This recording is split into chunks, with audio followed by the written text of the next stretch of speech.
আমার নবীর সম্মান বুলন্দ করেছেন কে? যেই নবীর শান বুলন্দ করেছেন আল্লাহ, যেই নবীর মুকাম বুলন্দ করেছেন আল্লাহ, যেই নবীর মর্যাদা বুলন্দ করেছেন আল্লাহ, যেই নবীকে রাহমাতুল লিল আলামিন বানিয়েছেন আল্লাহ, যেই নবীকে শাফিউল মুজনিবিন বলেছেন আল্লাহ, ওই নবীকে যারা গালি দিবে, ওই নবীকে যারা সমালোচনা করবে, ওই নবীকে যারা খারাপ দৃষ্টিতে উপস্থাপন করবে, এদের চেয়ে বড় শয়তান আল্লাহর জমিনে আর কেউ না।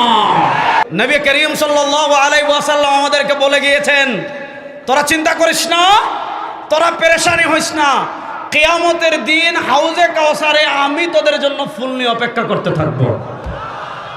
রবকে আলহামদুলিল্লাহ রাব্বিল আলামিন। আমাদের রব লাত হতে পারে না, আমাদের রব মানাত হতে পারে না, আমাদের রব দুর্গা হতে পারে না, আমাদের রব চন্দ্র হতে পারে না, আমাদের রব সূর্য হতে পারে না। আলহামদুলিল্লাহ রাব্বিল আলামিন। আমাদের রব একমাত্র আনা ফারাতুল লাকুম ইনদাল হাউজ ইয়াউমাল কিয়ামা। আমার উম্মাহ কিয়ামতের দিন হাউজে কাউসারে আমি তোদের অপেক্ষা করতে থাকব। আনা ফারাতুল লাকুম ইনদাল হাউজ ইয়াউমাল কিয়ামা। বুখারী শরীফে লম্বা বর্ণনা আসছে। তাহলে বলেন আমার নবীর সম্মান বুলন্দ করেছেন কে? না আরো আসতে বলেন, আরে জোরে বলেন না, আমার নবীর সম্মান বুলন্দ করেছেন কে? আকাশ বাতাস প্রকম্পিত করে বলেন আমার নবীর সম্মান বুলন্দ করেছেন কে? ওয়া রাফা'না লাকা যিকরাক। আল্লাহ বলেছেন ওয়া রাফা'না লাকা যিকরাক। আমার নবীর শান বাড়িয়েছেন আল্লাহ, আমার নবীর মর্যাদা বাড়িয়েছেন আল্লাহ, আমার নবীর মর্যাদা বুলন্দ করেছেন আল্লাহ। আমার নবীর শান যেমন বড়, আমার নবীর মর্যাদা তেমন বড়, আমার নবীর সৌন্দর্যও তেমন বড়। হযরত আব্দুল্লাহ ইবনে মাসউদ রাদিয়াল্লাহু তাআলা বর্ণনা করেছেন, হযরত আবু হুরায়রা রাদিয়াল্লাহু তাআলা বর্ণনা করেছেন, খরাজতু লাইলাতান মুকমিরাতান বিরাসূলিল্লাহ সাল্লাল্লাহু আলাইহি ওয়াসাল্লাম। একবার পূর্ণিমার চাঁদের রাতে আমি সরওয়ারে দু আলম সাল্লাল্লাহু আলাইহি ওয়াসাল্লামের সাথে মদিনায় হাঁটি। ফারাআইতু মাররাতান ইলাল কমর ওয়া মাররাতান ইলা ওয়াজহি রাসূলিল্লাহ সাল্লাল্লাহু আলাইহি ওয়াসাল্লাম। হযরত আব্দুল্লাহ ইবনে মাসউদ বলেন, আমি একবার আকাশের পূর্ণিমার চাঁদের দিকে তাকাই, আরেকবার সরওয়ারে দু আলমের চেহারার দিকে তাকাই। সাহাবী বলেন, আমি আল্লাহর জাতের কসম করে বলি আমার নবী আকাশের পূর্ণিমার চাঁদের চেয়ে বেশি সুন্দর। বলেন আমার নবীর সম্মান বুলন্দ করেছেন কে? না আরো আসতে বলেন, আমার নবীর সম্মান বুলন্দ করেছেন কে? যেই নবীর শান বুলন্দ করেছেন আল্লাহ, যেই নবীর মুকাম বুলন্দ করেছেন আল্লাহ, যেই নবীর মর্যাদা বুলন্দ করেছেন আল্লাহ, যেই নবীকে রাহমাতুল লিল আলামিন বানিয়েছেন আল্লাহ, যেই নবীকে শাফিউল মুজনিবিন বলেছেন আল্লাহ, ওই নবীকে যারা গালি দিবে, ওই নবীকে যারা সমালোচনা করবে, ওই নবীকে যারা খারাপ দৃষ্টিতে উপস্থাপন করবে, এদের চেয়ে বড় শয়তান আল্লাহর জমিনে আর কেউ না। বলেন আমার নবীর সম্মান বুলন্দ করেছেন কে? আজকে আপনি দুনিয়াতে বলেন আমার নেতা অমুক, আপনি দুনিয়াতে বলেন আমার নেতা তমুক। যারা সরওয়ারে দু আলমের কালেমায় বিশ্বাস, যারা সরওয়ারে দু আলমের রিসালাতে বিশ্বাস করে, তাদের নেতা আব্রাহাম লিঙ্কন হতে পারে না, তাদের নেতা দুনিয়ার কোনো নেতা হতে পারে না। আমাদের একমাত্র নেতা সরওয়ারে দু আলম জনাবে মুহাম্মদুর রাসূলুল্লাহ। আপনি তো মিয়া দুনিয়াতে নেতা মানেন কানে, আপনি দুনিয়াতে এমন লোকরে নেতা মানেন আপনাকে বিপদে রেখে ঠিকই বিদেশে পলাই যায়, ঠিক না বেঠিক?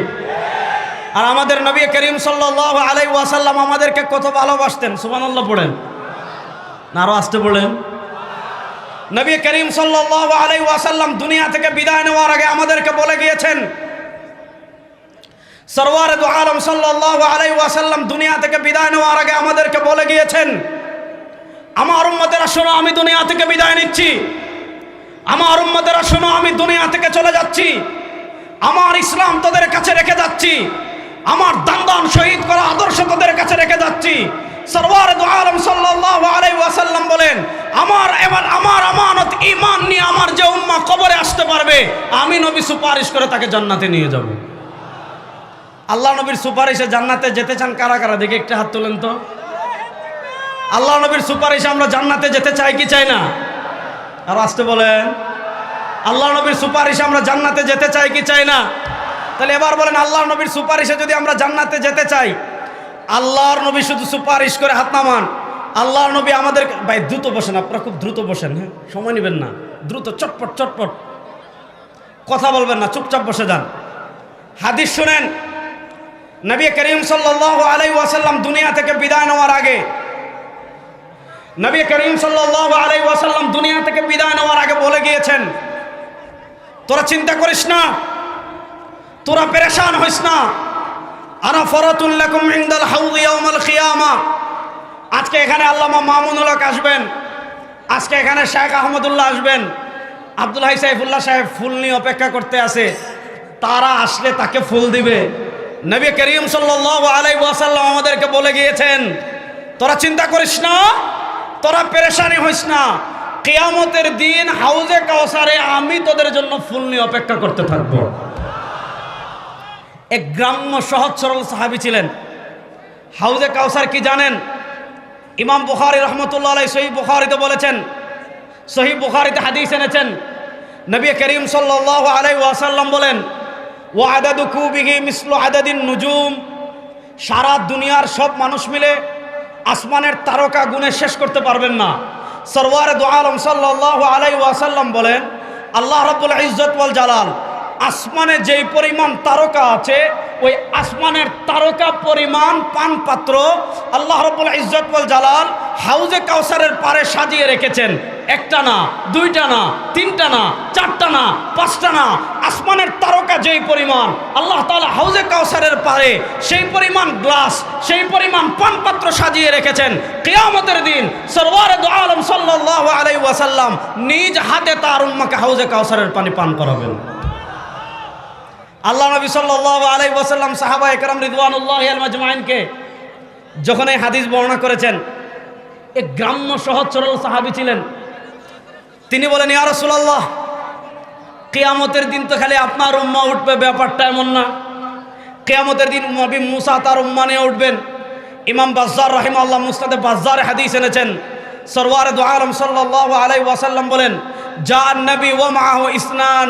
এমন নবী আসবেন যার সাথে উম্মাহ হবে দুইজন, এমন নবী আসবেন যার সাথে উম্মাহ হবে তিনজন, এমন নবী আসবেন যার সাথে উম্মাহ হবে চারজন, এমন নবী আসবেন যার সাথে উম্মাহ হবে হাজার হাজার, এমন নবী উঠবেন যার সাথে উম্মাহ হবে লক্ষ লক্ষ। সরওয়ারে দু আলম বলেন, আমি তোদের জন্য হাউজে কাউসারে ফুলের তুলানে অপেক্ষা করতে থাকবো। এক সাহাবী প্রশ্ন করলেন, ইয়া রাসূলুল্লাহ, ওই দিন তো শুধু আপনার উম্মাহ উঠবে, ব্যাপারটা এমন না। ওই দিন তো সব নবীর সব উম্মাহ হাসরের মাঠে উঠবে।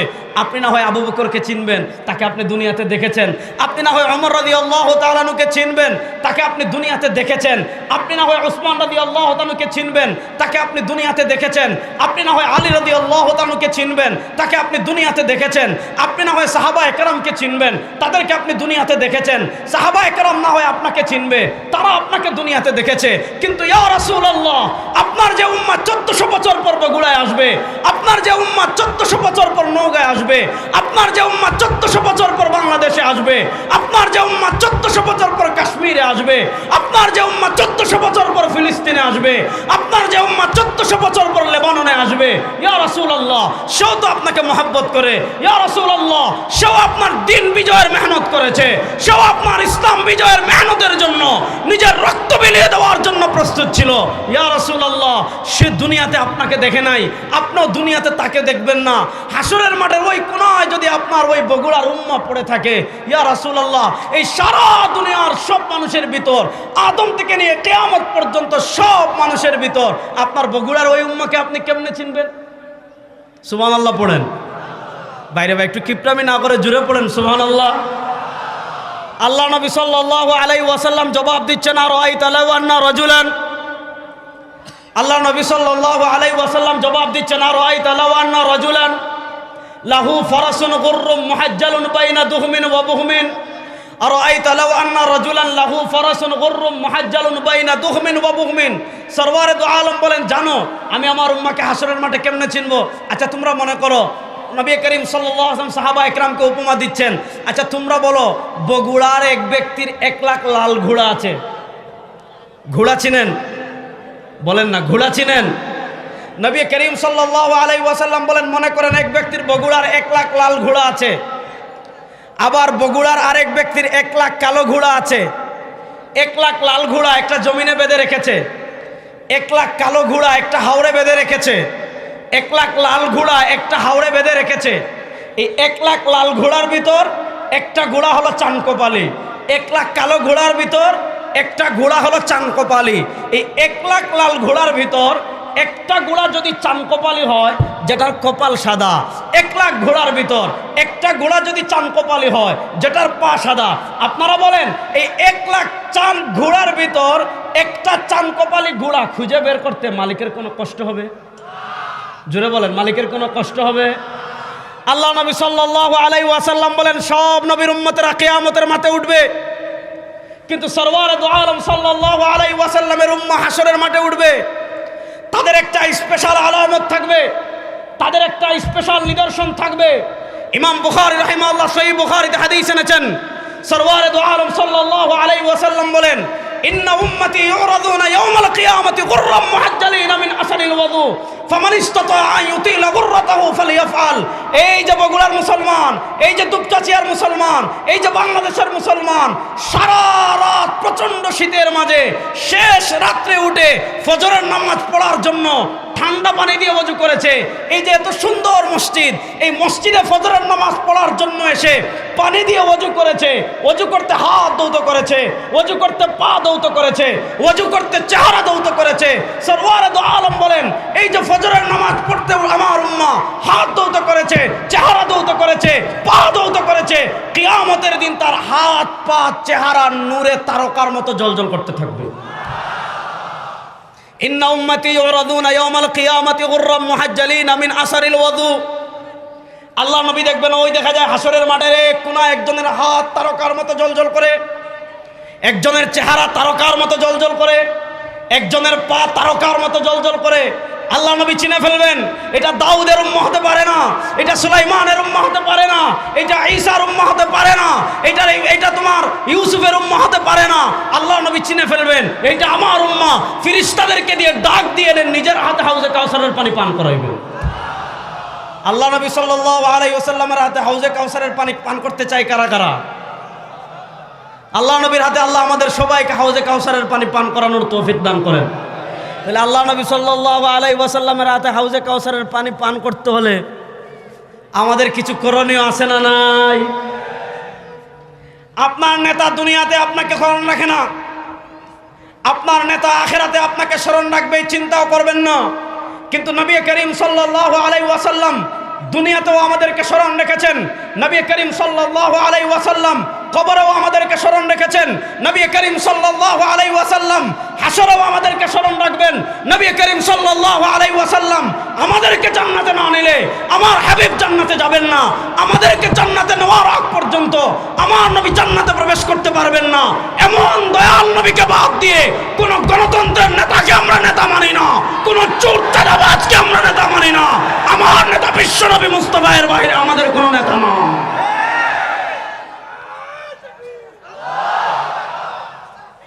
বলেন, তোমার নেতা আমার নেতা। আরো আসতে বলেন, আরো 9 মাস আগে জয় বাংলা বললে ওই বগুড়া থেকে শোনা যেত। এখন আমার বিশ্ব নবী মুস্তাফার আসতে কম, তোমার নেতা আমার নেতা। আরে 2 হাত তুলে বলেন, তোমার নেতা আমার নেতা, তোমার নেতা আমার নেতা। আরে আমার নবী কেমন নবী জানেন? আমার নবী এমন নবী, আমাদেরকে আল্লাহর জাতের কসম করে বলেছেন, আমার রক্তমাখা ইসলাম তোদের কাছে রেখে যাচ্ছি, আমার দান শহীদ করা আদর্শ তোদের কাছে রেখে যাচ্ছি। সরওয়ারে দু আলম দুনিয়া থেকে বিদায় নেওয়ার আগে আমাদেরকে বলেছেন, আমার উম্মাহ শুন, মান কানা ফি কলবিহি মিসকালু হাববাতিন মিন খারদালিন মিন ঈমান। আমার যে উম্মাহ হাসরের মাঠে এমন অবস্থায় আসবে যার অন্তরে সরষের দানা পরিমাণ ঈমান আছে, আমার নবী বলেন আমি সুপারিশ করে তাকে জান্নাতে নিয়ে আসব। আজকে আপনি নেতা মানেন চুরদের, আজকে আপনি নেতা মানেন ডাকাতদের, আপনি আজকে নেতা মানেন যারা খুনিদের, আজকে আপনি নেতা মানেন চাঁদাবাজদের, আজকে আপনি নেতা মানেন টেন্ডারবাজদের। ওই খুনি চাঁদাবাজ টেন্ডারবাজদের রাজনীতি বাংলাদেশে আর চলতে দেওয়া হবে না ইনশাআল্লাহ।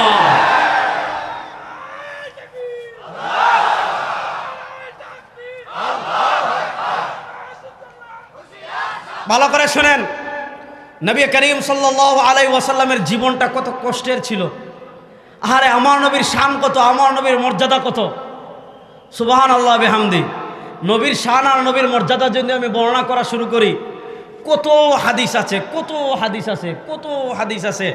ওগুলা বললে আপনাদের ভালো লাগবে, মনে লাগবে, কিন্তু সময় যেহেতু কম, আরও অনেক বড় বড় আলোচকরা আসবেন, শেখ আহমদুল্লাহ আসবেন, আল্লামা মামুনুল্লাহ হাফিদুল্লাহ আসবেন, ওনারা কথা বলবেন। আমি আমার মূল বিষয় যেটা বলতে চাচ্ছি, যেই নবী আমাদেরকে এত মহব্বত করেন, যেই নবী আমাদেরকে এত ভালোবাসেন, আমাদেরকে ভালোবাসার মাত্রা কতটুকু এটা আপনারা চিন্তাও করতে পারবেন না। আমি দুই একটা হাদিস পড়লাম, আরেকটা হাদিস বলি। ইমাম বাজ্জার রাহিমাহুল্লাহ মুসনাদে বাজ্জারে এনেছেন। এই হাদিসটা পড়লে নবীকে কেন নেতা মানবেন, নবীর আদর্শকে কেন বাস্তবায়নের চেষ্টা করবেন? ইমাম বাজ্জার রাহিমাহুল্লাহ মুসনাদে বাজ্জারে এনেছেন, ইমাম হাইসামি মাজমুউজ যাওয়াইদ এনেছেন, ইমাম মুনজিরি আত-তারগিব ওয়া তারহিব হাদিস এনেছেন। আম্মাজান আয়েশা রাদিয়াল্লাহু তাআলা বলেন, লাম্মা রাআইতু রাসূলুল্লাহ সাল্লাল্লাহু আলাইহি ওয়াসাল্লাম হালাতা তাইবিন ফাকুলতু ইস্তাগফির লি ইনদা রাব্বিক। আম্মাজান আয়েশা রাদিয়াল্লাহু তাআলা বলেন, আমি যেই দিন দেখতাম আল্লাহ নবী সাল্লাল্লাহু আলাইহি ওয়াসাল্লামের মনটা আজকে একটু ভালো, আম্মাজান আয়েশা রাদিয়াল্লাহু তাআলা বলেন, আমি যেদিন দেখতাম আল্লাহ নবী সাল্লাল্লাহু আলাইহি ওয়াসাল্লামের মনটা আজকে একটু ভালো, তিনি একটু হাসি খুশি অবস্থায় আছেন। আম্মাজান আয়েশা বলেন, আমি গিয়ে বলতাম, ইয়া রাসূলুল্লাহ ইস্তাগফির লি ইনদা রাব্বিক, ওগো আল্লাহ নবী, আমি আয়েশার জন্য আল্লাহর কাছে একটু ক্ষমা প্রার্থনা করেন। ফারাফা ইয়াদাই, আল্লাহ নবী হাত তুলতেন, দোয়া করতেন, আল্লাহুম্মা গফির লি আয়েশা মা তাকাদ্দামা মিন যামবিহা ওয়া মা তাআখার। আয় আল্লাহ, আপনার বান্দি আয়েশা যত গুনাহ আগে করেছে, যত গুনাহ পরে করবে, সব গুনাহ মাফ করে দেন। আম্মাজান আয়েশা তো খুশি। কেন খুশি জানেন? আম্মাজান আয়েশা তো খুশি এজন্য যে বন্দুকের গুলি মিস হতে পারে, তীরন্দাজের তীর মিস হতে পারে, সেনাবাহিনীর গুলি মিস হতে পারে, পুলিশের গুলি মিস হতে পারে, বিজেপির গুলি মিস হতে পারে, আল্লাহর নবীর কোনো দোয়া আল্লাহ ফিরিয়ে দিতে পারেন? বলেন না, আল্লাহ নবীর কোনো দোয়া আল্লাহ ফিরিয়ে দিতে পারেন? নবী করিম সাল্লাল্লাহু আলাইহি ওয়াসাল্লাম যখন আম্মাজান আয়েশার জন্য দোয়া করেন, আম্মাজান আয়েশা খুশি হয়ে যান। আল্লাহ নবী বলেন, ও আয়েশা, তুমি আশ্চর্য হচ্ছ, তোমার জন্য মাত্র একবার দোয়া করেছি। ও আয়েশা শোনো, ইন্নী আদউ লি উম্মতি ফি দুবুরি কুল্লি সালাত। আমার যে উম্মাহ 1400 বছর পর দুনিয়াতে আসবে, আমার যে উম্মাহ 1300 বছর পর দুনিয়াতে আসবে, আমার যে উম্মাহ 1200 বছর পর দুনিয়াতে আসবে, আমার ইয়েতিম উম্মতের জন্য, ও আয়েশা, তোমার জন্য যেই দোয়া একবার করেছি, আমার ইয়েতিম উম্মার জন্য এই দোয়া আমি প্রত্যেক নামাজে করে থাকি। এমন নবী আর পাবেন? আজকে সেই নবী কোথায়? আপনার জীবনে নবী নাই, আপনার পরিবারে নবীর আদর্শ নাই, আপনার সমাজে নবীর আদর্শ নাই, আপনার রাজনীতিতে নবীর আদর্শ নাই, আপনার সংবিধানে নবীর আদর্শ নাই, আপনার অর্থনীতিতে নবীর আদর্শ নাই, আপনার বিচার ব্যবস্থায় নবীর আদর্শ নাই, আপনার সংসদে নবীর আদর্শ নাই, আর আপনি নবীর সুপারিশ লাভ করে জান্নাতে যেতে চান? এত সহজ? ভালো করে বুঝেন, এবার মূল কোথায় চলে আসছি, ভালো করে বুঝেন। এমন মর্যাদাপূর্ণ নবীর জীবন দুই ভাগ, কাবলাল হিজরা, বাদাল হিজরা। হিজরতের আগের জীবন, হিজরতের পরের জীবন। নবী করিম সাল্লাল্লাহু আলাইহি ওয়াসাল্লামের হিজরতের আগের জীবন আপনারা জানেন। নবী করিম সাল্লাল্লাহু আলাইহি ওয়াসাল্লাম কত কষ্ট করেছেন, নবী করিম সাল্লাল্লাহু আলাইহি ওয়াসাল্লাম কত অত্যাচার সহ্য করেছেন, নবী করিম সাল্লাল্লাহু আলাইহি ওয়াসাল্লাম কত জুলুম সহ্য করেছেন। সাহাবায়ে কেরাম একবার হাবশায় হিজরত করেন, আবার হাবশায় হিজরত করেন। নবী করিম সাল্লাল্লাহু আলাইহি ওয়াসাল্লামকে কত কষ্টই কাফেররা দিয়েছে, নবী করিম সাল্লাল্লাহু আলাইহি ওয়াসাল্লামকে কত জুলুমই কাফেররা করেছে। আল্লাহ নবী সাল্লাল্লাহু আলাইহি ওয়াসাল্লাম যখন আম্মাজান খাদিজা মারা গেলেন, আম্মাজান খাদিজা রাদিয়াল্লাহু তাআলা আনহা আল্লাহ নবীর ঘরের ছায়া ছিলেন, আর আল্লাহ নবী সাল্লাল্লাহু আলাইহি ওয়াসাল্লামের বাহিরের ছায়া ছিলেন তার চাচা আবু তালেব। কেন বাহিরের ছায়া ছিলেন? কারণ আবু তালেব নেতা কিসিমের ছিলেন, তিনি নেতা ছিলেন, নেতার বাতিজা, সবাই তাকে ভয় পায়, অত্যাচার করলে যদি নেতা বিগড়ে যায়, এজন্য অত্যাচার করতে একটু রয়েছে অত্যাচার করত। কিছুদিনের ভিতর আম্মাজান খাদিজাতুল কুবরা রাদিয়াল্লাহু তাআলা আনহা মারা গেলেন। আল্লাহ নবী সাল্লাল্লাহু আলাইহি ওয়াসাল্লামের ঘরের সান্ত্বনা দূর হয়ে গেল। তার চাচা আবু তালেব মারা গেলেন। কাফেররা এবার নেতা তো নাই, নেতার বাতিজাকে অত্যাচারের মাত্রা বাড়িয়ে দিয়েছে, অত্যাচারের মাত্রা বাড়িয়ে দিয়েছে।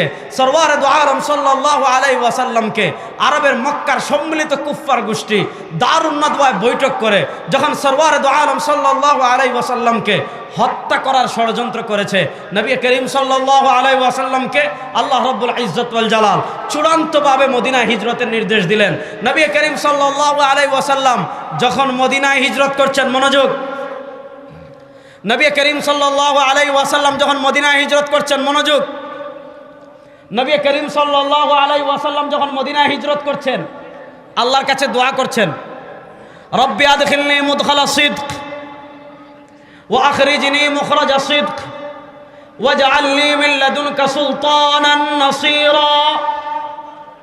রব্বি, আয় আমার রব, কত মায়ার ডাক দিচ্ছেন, রব্বি আয় আমার রব, আদখিলনি মুদখালা সিদক, আমাকে মদিনায় প্রবেশ করান শান্তিতে নিরাপদে, ওয়া আখরিজনি মুখরাজা সিদক, আমাকে মক্কা থেকে বের করেন নিরাপদে শান্তিতে।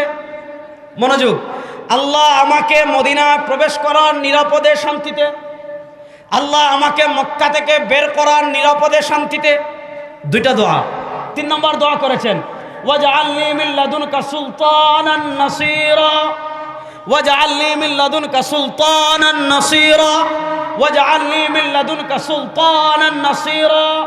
আল্লাহ আপনার পক্ষ থেকে আমাকে ক্ষমতা দান করুন। সুবহানাল্লাহ বাড়িতে বলবেন। আর যদি মনে করেন সুবহানাল্লাহ জুড়ে বলা জায়েজ নাই, আমার কাছে আইসেন, দলিল দিয়ে একদম কবর দিয়ে দিন ইনশাআল্লাহ। ওয়াজআলনি মিন লাদুনকা সুলতানান নাসীরা। আল্লাহ নবী একটা দোয়া করেছেন, আল্লাহ আমাকে নিরাপদে বের করান। আরেকটা দোয়া করেছেন, আল্লাহ আমাকে নিরাপদে প্রবেশ করান। আরেকটা দোয়া করেছেন, ওয়াজআলনি মিন লাদুনকা সুলতানান নাসীরা। আল্লাহ, মক্কায় আমার ক্ষমতা ছিল না, মক্কায় আমার রাষ্ট্র ছিল না, যার কারণে মক্কাবাসী আমাকে দিন প্রতিষ্ঠা করতে দেয় নাই, মক্কাবাসী শরিয়া প্রতিষ্ঠা করতে দেয় নাই, মক্কাবাসী আল্লাহর জমিনে আল্লাহর নিজাম প্রতিষ্ঠা করতে দেয় নাই, মক্কাবাসী আল্লাহর জমিনে আল্লাহর আইন প্রতিষ্ঠা করতে দেয় নাই, মক্কাবাসী আল্লাহর জমিনে আল্লাহর খিলাফত প্রতিষ্ঠা করতে দেয় নাই। আমার নবী দোয়া করেছেন, ওয়াজআলনি মিন লাদুনকা সুলতানান নাসীরা। আল্লাহ মদিনায় আমাকে ভূখণ্ড দান করেন, ক্ষমতা দান করেন। ভালো করে বুঝেন। তাফসির ইবনে কাসির খুলেন, তাফসির ইবনে জারির তাবারি খুলেন। এই উম্মার একজন শ্রেষ্ঠ মুফাসসির হলেন হযরত কাতাদা। কাতাদা থেকে বর্ণনা এসেছে, আতা থেকে বর্ণনা এসেছে, মুজাহিদ থেকে বর্ণনা এসেছে। আল্লাহ নবী সাল্লাল্লাহু আলাইহি ওয়াসাল্লাম কেন ক্ষমতার দোয়া করলেন? আল্লাহ নবী সাল্লাল্লাহু আলাইহি ওয়াসাল্লাম কেন ভূখণ্ডের দোয়া করলেন? যুবকরা কান খাড়া করে শুনে রাখবেন। আজকে ধর্মনিরপেক্ষতা আমাদের মাথায় এমন করে ঢুকাইছে, আজকে আমরা ইসলাম মনে করি শুধু মসজিদে, আজকে আমরা ইসলাম মনে করি শুধু সিন্নি খাওয়া, আজকে আমরা ইসলাম মনে করি শুধু তারাবি 8 রাকাত না 20 রাকাত, এটা নিয়ে দ্বন্দ্ব করা। আজকে আমরা ইসলাম মনে করি নামাজের পর মুনাজাত আছে কিনা, এটা নিয়ে দ্বন্দ্ব করা। শুনেন, ইসলামে যেমন ইবাদত আছে, ইসলামে তেমন মুআমালাত আছে, ইসলামে তেমন রাষ্ট্র কেমনে চলবে ইসলামে আছে না নাই? সুতরাং শুনেন, নবী করিম সাল্লাল্লাহু আলাইহি ওয়াসাল্লাম ক্ষমতার দোয়া কেন করেছেন, কেন পারে নাই, ভালো করে বুঝেন। আল্লাহ নবী সাল্লাল্লাহু আলাইহি ওয়াসাল্লাম মাক্কি জীবনে দেখেছেন, আল্লাহ যে বিধান দিয়েছেন এটা বাস্তবায়ন করতে হলে, আল্লাহ যে দ্বীন দিয়েছেন এটা বাস্তবায়ন করতে হলে, আল্লাহ যে শরীয়ত দিয়েছেন এটা বাস্তবায়ন করতে হলে, আল্লাহ যে বিধানাবলী দিয়েছেন এটা বাস্তবায়ন করার জন্য ক্ষমতা লাগবে, ভূখণ্ড লাগবে, রাজত্ব লাগবে। এজন্য আমার নবী মদিনায় যাওয়ার সময় দোয়া করেছেন, ওয়াজআলনি মিন লাদুনকা সুলতানান নাসীরা। আল্লাহ আমার জন্য একটা ভূখণ্ড দান করেন, পড়েন সুবহানাল্লাহ। এবার আসেন, একটা ভূখণ্ড ইসলামিক ভূখণ্ড হয় কখন? একটু গভীর আলোচনা বুঝবেন। ইবনে খালদুনের কিতাবে পাবেন, ইবনে ওয়াজির আল ইয়ামানির কিতাবে পাবেন। আমাদের উপমহাদেশের একজন শীর্ষ আলেম ছিলেন, আমাদের সিলেটের আল্লামা মুশাহিদ বায়ুমপুরি রাহিমাহুল্লাহ, তার কিতাব ফাতহুল করিম ফি সিয়াসাতিন নবীল আমিনে পাবেন। একটা ভূখণ্ড, ইসলামী ভূখণ্ড হলে 4টা জিনিস লাগে। হুসুলুল আরজ, একটা ভূখণ্ড লাগবে, একটা মানচিত্র লাগবে। 2 নম্বর তাইফা মুমিনা, একটা ঐক্যবদ্ধ মুমিন সম্প্রদায় লাগবে। 3 নম্বর নাসবুল ইমাম, মুসলিম শাসক লাগবে। 4 নম্বর নিফাদে শরিয়া, ইনফাদে শরিয়া। এই জমিন সৃষ্টি করেছেন কে? না রাস্তে বলেন, আর রাস্তে বলেন, আমাদের রব কে? আলহামদুলিল্লাহ রাব্বিল আলামিন। আমাদের রব লাত হতে পারে না, আমাদের রব মানাত হতে পারে না, আমাদের রব দুর্গা হতে পারে না, আমাদের রব চন্দ্র হতে পারে না, আমাদের রব সূর্য হতে পারে না। আলহামদুলিল্লাহ রাব্বিল আলামিন। আমাদের রব একমাত্র, বলেন না, আমাদের রব একমাত্র। এবার কথা বুঝেন, রব কাকে বলে? রব হতে হলে চারটা জিনিস লাগে: সৃষ্টি, রিজিক, মৃত্যু, মৃত্যুর পর পুনরায় জীবন। আপনি কোরআন যদি ভালো করে পড়েন দেখবেন আল্লাহ রাব্বুল ইজ্জত ওয়াল জালাল কোরআনের পাতায় পাতায় পাতায় পাতায় নিজে তার পরিচয় তুলে ধরেছেন।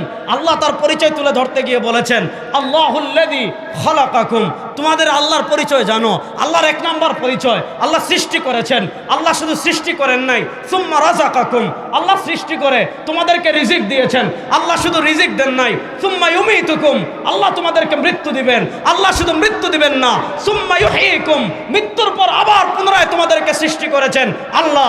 মৃত্যুর পর আবার পুনরায় তোমাদেরকে সৃষ্টি করবেন আল্লাহ। আল্লাহ এরপরে বলেন, হাল মিন শুরাকাইকুম মান ইয়াফআলু যালিক। তোরা যারা ডোনাল্ড ট্রাম্পের রব মানিস, তোরা যারা মোদির রব মানিস, তোরা যারা আব্রাহাম লিঙ্কনের রব মানিস, তোরা যারা মূর্তির রব মানিস, তোরা যারা তারকার রব মানিস, তোরা যারা চন্দ্রের রব মানিস, তোরা যারা সূর্যের রব মানিস, হাল মিন শুরাকাইকুম মান ইয়াফআলু যালিক। তারা সৃষ্টিও করতে পারবে না, রিজিক দিতেও পারবে না, মৃত্যুও দিতে পারবে না, মৃত্যুর পরে আবার সৃষ্টিও করতে পারবেন না। এই সব যেহেতু করেছেন আল্লাহ, সুতরাং আমাদের রবকে আরো আসতে বলেন, আরো আসতে বলেন। আমার বড় ভাইয়ের এলাকায় আসলে, আমার বড় ভাইয়ের এলাকার মানুষ যদি এরকম আওয়াজ দেয়, আমার এলাকায় 200 মানুষ হলে এর চেয়ে জুড়ে বলবে। চ্যালেঞ্জ। রমজান পরে বাইরে দাওয়াত দিব ইনশাআল্লাহ, আগামী রমজান পরে। এখন বলে গেলাম, বলেন আমাদের রব কে? আসমানের মালিক না? আরো আসতে বলেন। আসমানের মালিক, জমিনের মালিক, চন্দ্রের মালিক, সূর্যের মালিক। আসমানের মালিক আল্লাহ, জমিনের মালিক আল্লাহ, চন্দ্রের মালিক আল্লাহ, সূর্যের মালিক আল্লাহ, তারকার মালিক আল্লাহ, সব কিছুর মালিক আল্লাহ। সুতরাং জমিনে আইন চলবে আল্লাহ, কারো বাপের আইন আর বাংলাদেশে চলতে দেওয়া হবে না।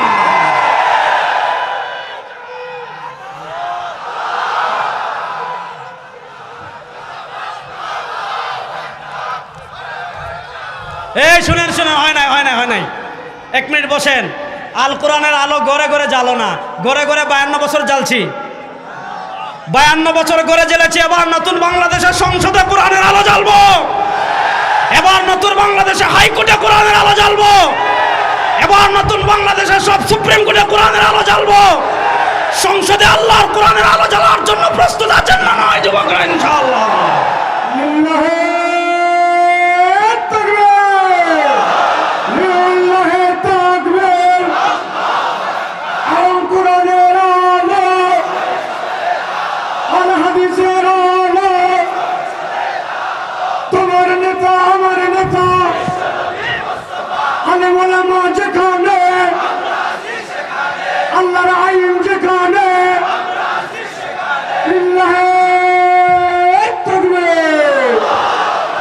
তাহলে এবার বুঝেন আল্লাহর নবী ক্ষমতা আল্লাহর কাছে দোয়া করেছেন কি করেন নাই? আসেন, নবী করিম সাল্লাল্লাহু আলাইহি ওয়াসাল্লাম মদিনা রাষ্ট্র প্রতিষ্ঠা করলেন। খুব লম্বা ইতিহাস, 1400 বছর পৃথিবীর মুসলমান এক সিস্টেমে ছিল। নবী করিম সাল্লাল্লাহু আলাইহি ওয়াসাল্লামের পরে খেলাফতে রাশেদা হযরত হাসান রাদিয়াল্লাহু তাআলা এর মাধ্যমে হযরত মুআবিয়া রাদিয়াল্লাহু তাআলার সাথে সন্ধি হলো। উমাইয়া, তারপর আব্বাসি, তারপর ফাতিমি, মধ্যখানে সেলজুক, সর্বশেষ 800 বছর ছিল উসমানী খিলাফা। উসমানী খিলাফার পতন হলো 1924 সালে। আমি সব জায়গায় বলি, আজকে এখানেও বলছি, 1924 সাল থেকে 2024 এই 100 বছর পৃথিবীতে মার খেয়েছে মুসলমান। গত 100 বছর আমরা মার খেয়েছি, আর এই 100 বছর আমরা মার দিব ইনশাআল্লাহ। ইনশাআল্লাহ আসতে বলেন। গত 100 বছর আমরা পরাজিত হয়েছি, এই 100 বছর আমরা বিজয়ী হব ইনশাআল্লাহ। গত 100 বছর তারা পৃথিবীর প্রান্তে প্রান্তে মুসলমানদেরকে পিটিয়েছে, এই 100 বছরে আমরা পরিপূর্ণ বদলা নেওয়ার জন্য যুবকরা প্রস্তুত আছো ইনশাআল্লাহ। পৃথিবীতে মুসলমানদের বিজয়ের পতাকা ওড়া শুরু হয়ে গিয়েছে, আলহামদুলিল্লাহ বলেন। আফগানিস্তানে তালেবান বিজয় লাভ করেছে 2021-এ, সিরিয়ায় মুজাহিদরা বিজয় লাভ করেছে 2024-এ, আফ্রিকায় মুজাহিদরা বিজয়ের দ্বার প্রান্তে আছে। বাংলাদেশে 2024-এ আমরা ভারতের আধিপত্যবাদকে পরাজিত করেছি। ভারতের আধিপত্যবাদকে পরাজিত করে আমাদের বিপ্লব শেষ হয় নাই। আগামীতে চূড়ান্ত বিপ্লব হবে আল্লাহর কোরআনের সংসদ প্রতিষ্ঠা করার জন্য ইনশাআল্লাহ। এই 100 বছর আমরা বিজয়ী হব ইনশাআল্লাহ। ফিলিস্তিনেও আমরা বিজয় হব, বলেন ফিলিস্তিনেও আমরা বিজয় হব ইনশাআল্লাহ বলেন। দিল্লির লাল কেল্লায় আবার কালেমার পতাকা উঠবে ইনশাআল্লাহ। ইমাম নাসাই রাহিমাহুল্লাহ সুনানুত তিরমিজি সুনানুন নাসাইতে হাদিস এনেছেন। ওই হাদিস বলে আমি সেকুলারিজমের দিকে আসতেছি, একটু ভালো করে হাদিসটা শুনেন। পৃথিবীতে আমরা এখন দুটো আধিপত্যবাদ দেখছি। এক আধিপত্যবাদ দেখছি আমরা ফিলিস্তিনে ইসরায়েলি ইহুদি আধিপত্যবাদ, আরেক আধিপত্যবাদ আমরা দেখছি ভারতে হিন্দুত্ববাদী আধিপত্যবাদ। 1400 বছর আগে আমার নবী ভবিষ্যৎবাণী করে গিয়েছেন, ইসাবাতান মিন উম্মতি আহরাজাহুমুল্লাহু মিনান নার, ইসাবাতান মিন উম্মতি আহরাজাহুমুল্লাহু মিনান নার। 1400 বছর আগে সরওয়ারে দু আলম ভবিষ্যৎবাণী করে গিয়েছেন, আমার উম্মার দুইটা দল এমন আছে, আমার উম্মার দুইটা বাহিনী এমন আছে, এই দুই দল এবং বাহিনীতে যারা যোগ দিবে আল্লাহ তাআলা তাদের উপর জাহান্নামের আগুনকে হারাম করে দিবেন। সুবহানাল্লাহটা বাড়িতে গিয়ে জুড়ে বলেন। তাহলে যে দুই বাহিনীতে যোগ দিলে জাহান্নামের আগুন হারাম, এই দুই বাহিনীর এক বাহিনী ইসাবাতুন তাগজু ফিল হিন্দ, হিন্দুস্তানে যারা হিন্দুত্ববাদী আধিপত্যবাদী শক্তির বিরুদ্ধে লড়াই করবে, আরেক আধিপত্যবাদী ইহুদিবাদী আধিপত্যবাদী শক্তির বিরুদ্ধে দিমাশকে যারা লড়াই করবে আল্লাহ তাআলা তাদের উপর জাহান্নামের আগুনকে হারাম করে দিবেন। পৃথিবীতে ইহুদিবাদী আধিপত্যবাদ যত শক্তিশালী হোক না কেন, হিন্দুত্ববাদী আধিপত্যবাদ যত শক্তিশালী হোক না কেন, আল্লাহর জাতের কসম করে বলি সব আধিপত্যবাদকে পরাজিত করে মুসলমানরা বিজয় হবে ইনশাআল্লাহ। ইনশাআল্লাহ জোরে বলেন না ইনশাআল্লাহ। আধিপত্যবাদী শক্তি, আপনি ওপারে থাকেন, আপনার গুন্ডামি সীমান্তের ওপারে করেন, আপনাদের গুন্ডামি সীমান্তের ওপারে শুনেন, যারা গরুর মুদ খায় আর যারা গরুর দুধ খায় তারা কখনো সমান না, যারা গরুর পেশাব খায় আর যারা গরুর মগজ খায় তারা কখনো সমান না। আমরা সংখ্যায় কম হতে পারি, কিন্তু মনে রাখবেন এদেশে মুসলমান আছে 16 কোটি। এই 16 কোটি মুসলমানের একটা অস্ত্র আছে, যে অস্ত্রের নাম আল্লাহু আকবার। ভারত যদি আমাদের দেশের দিকে হাত বাড়ায়, ভারতের কালো হাত ভেঙে দেওয়ার জন্য যুবকরা প্রস্তুত আছো?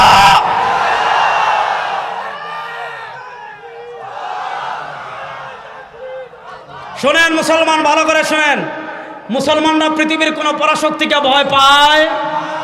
কথা কয় না। মুসলমানরা পৃথিবীর কোন পরাশক্তিকে ভয় পায়?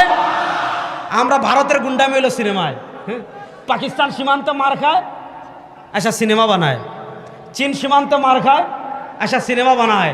গত 15 বছর আমরা কিছু করতে পারি নাই। কেন পারি নাই? কারণ আমাদের দেশে ভারতের গোলামরা ক্ষমতায় ছিল, আমাদের দেশে ভোট চোর ভোট ডাকাত ভারতের দালালি করে ক্ষমতায় ছিল। এখন যারা আমাদের সাথে বন্ধুত্ব হয়ে থাকতে চান কোনো সমস্যা নাই, কিন্তু আমাদের দিকে হাত বাড়ালে হাত ভেঙে গাছে ঝুলাই দেবো ইনশাআল্লাহ। ইনশাআল্লাহ বলেন। যুবকরা প্রস্তুত আছেন? যুবকরা প্রস্তুত আছেন ইনশাআল্লাহ? এবার আসেন মূল ওয়াজে। আমি বলছিলাম 1924 সাল পর্যন্ত পৃথিবীর সিস্টেম ছিল একটা। কি সিস্টেম ছিল? আমাদের খিলাফা ছিল। খিলাফার বিলুপ্ত হলো 1924 সালে।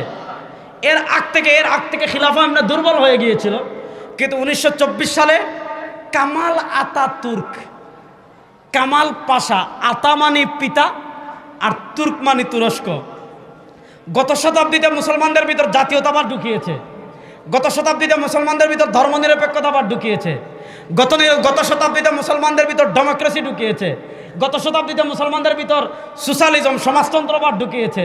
জাতীয়তাবাদ মানে কি এটা বুঝাইতে লাগে একটা জিনিস বুঝেন, আমাদের জাতীয় পরিচয় বাঙালি না, আমাদের জাতীয় পরিচয় বাংলাদেশি না, বাংলাদেশি এটা আমাদের দেশীয় পরিচয়, আমাদের জাতীয় পরিচয় আমরা মুসলিম। হ্যাঁ যুবকরা বলেন আমাদের জাতীয় পরিচয় আমরা, বলেন আমাদের জাতীয় পরিচয় আমরা। আর মুসলমানদের একমাত্র জাতির পিতা হজরতে আদম আলাইহিস সালাম। কয় শুনছেন? মুসলমানদের একমাত্র জাতির পিতা হজরতে, সবাই হাত তুলেন। এর বাহিরে আমাদের কোনো পিতা চাচি, জাতির কোনো খালা, জাতির কোনো ভাবি। মিল্লাতা আবিকুম ইব্রাহিম ওয়া সাম্মাকুমুল মুসলিমিন।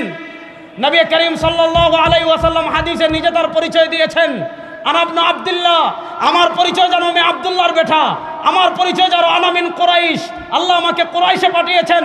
আমার পরিচয় জানো আনা দাওয়াতু আবি ইব্রাহিম, আমার পরিচয় জানো আনা বাশারাতু ঈসা। আমাদের জাতির পিতা একমাত্র ইব্রাহিম, কোন লেডি ফেরাউনের বাপ, কোন কুলির বাপ আমাদের জাতির পিতা হতে পারে না। কথা পরিষ্কার, আকীদা পরিষ্কার। আমাদের একমাত্র জাতির পিতা হজরতে ইব্রাহিম।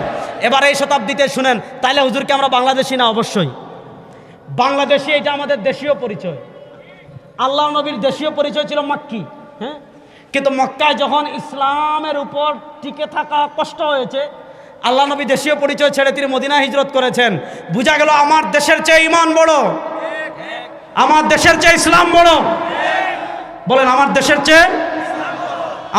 চেয়ে ঈমান বড়। এটা হলো জাতীয়। এখন তারা আমাদেরকে বিভিন্ন জাতীয়তাবাদ ঢুকাইছে। আপনাকে বলেছে আপনি বাঙালি, অমুককে বলেছে তুমি তুর্কি, অমুককে বলেছে তুমি সিরিয়ান, অমুককে বলেছে তুমি পাকিস্তানি, অমুককে বলেছে তুমি উজবেকি।